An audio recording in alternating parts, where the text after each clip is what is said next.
President Obama made two announcements with regard to illegal immigration. First, he says he is moving available security resources to the border to help with the crisis. And second, while blasting congressional Republicans, the president said he is going to bypass lawmakers and use executive powers to reform immigration policy.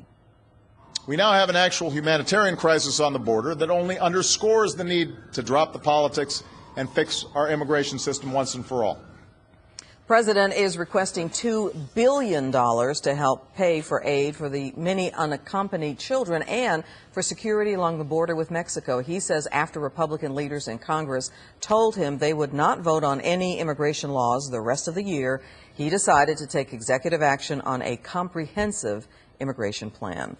Fox 4's Natalie Solis has more on what North Texas is doing to help some of the immigrant children. Natalie?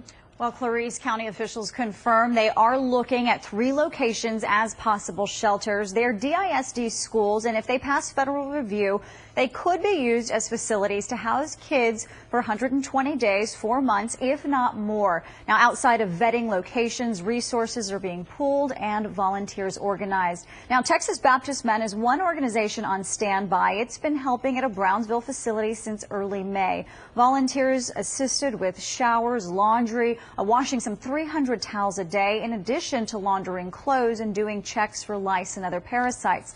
Now, a spokesman says the organization is ready to jump in if asked. Now, earlier today, Dallas County Commissioner John Wiley Price said they'd spent the weekend assuring residents in neighborhoods surrounding the proposed sites. It's going to be safe.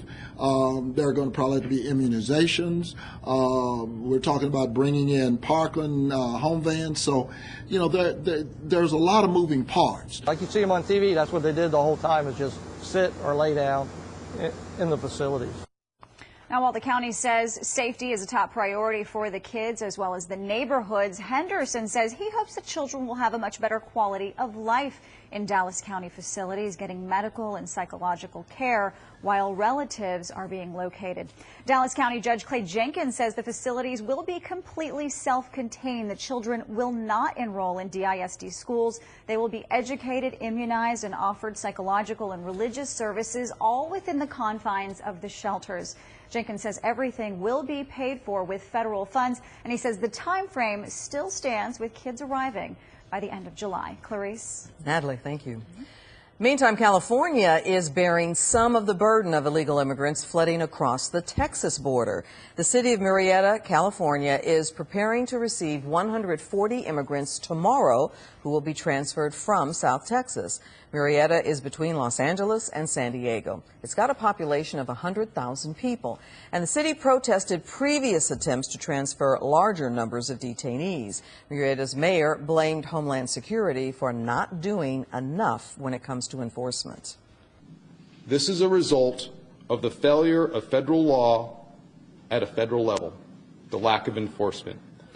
Mayor says he expects a new transfer of illegal immigrants from Texas every 3 days.